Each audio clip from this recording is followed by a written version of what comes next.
वरखेडी इथं 2 ठिकाणी चोरी, काजू बदामसह 29 ग्रॅम सोने, 110 भार चांदी, 2 लाख रुपये रोकडसह लंपास।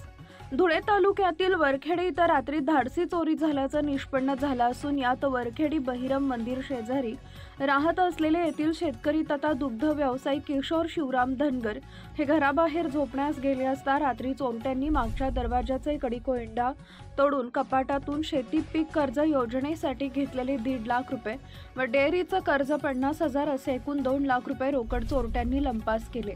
तसेच 26 ग्रॅम सोने तसेच टोंगल, साखळ्या, चैन व अंगठी असा 26 ग्रॅम सोने व 100 भार चांदी देखील लंपास केली आहे। त्यानंतर वृंदावन निवास येथील शेतकरी महेंद्र लुका पाटील यांच्या घराबाहेरील कॅमेरा तोडफोड करून घरात शिरकाव करून घरातील देवाऱ्यातील चांदीचे देवदेवतांची माळ, 7 भार चांदीचे लहान कडे, 2 ते 3 हजार रुपयांची रोकड व सीसीटीव्ही कॅमेरा डीवार देखील चोरट्यांनी लंपास केलाय। त्याचबरोबर येथील किचन रूम मधील लाडू, काजू व बदाम यावर देखील चोरट्यांनी डल्ला मारला। सदर घटनेची माहिती मिळताच तालुका पोलीस ठाण्याचे पोलीस पथक घटनास्थळी दाखल झाले। यावेळी ठसे तज्ञ व श्वान पथकास पाचारण करण्यात आले। पुढील तपास सुरू आहे। स्थानिक नागरिकांकडून देखील गस्त वाढवण्याची मागणी यावेळी करण्यात आली आहे। माझं नाव किशोर शिवराम धनगर।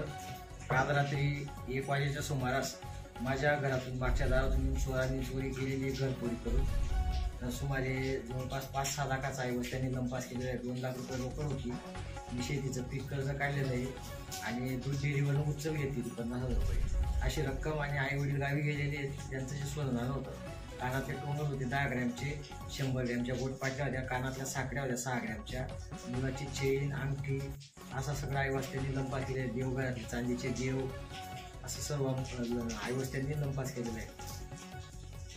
लवकर मिळाव्यास आम्ही वरच्या मजल्यावर झोपायला गेलो होतो। तिकडनं 4 वाजता खाली आलो, दार उघडून बघितलं, दार उघडत नव्हतं, आतून कडी लावलेली होती।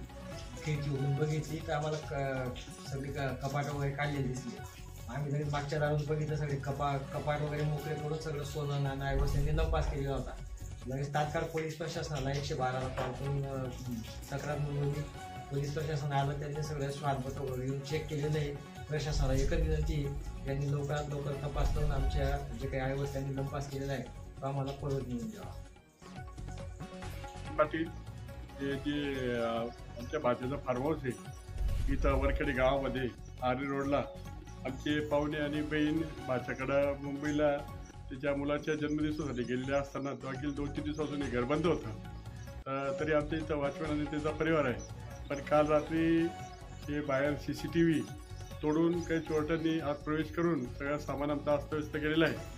अस्तव्यस्त केल्यानंतर इथं पूर्ण CCTVमध्ये हा सगळा परिसर असल्याने त्यांनी सर्वप्रथम इथं CCTVचा जो DVR आहे DVR काढून नेला आहे।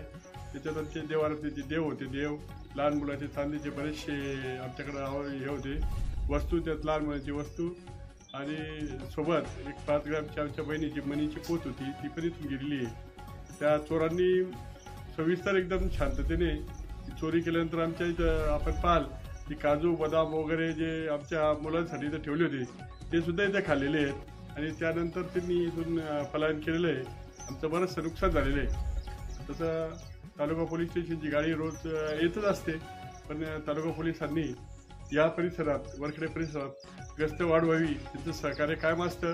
गावात त्यांचे चक्कर चालू असतात, पण ही दहशत जी चोरांची आत्ता झाली ती जास्त झाली।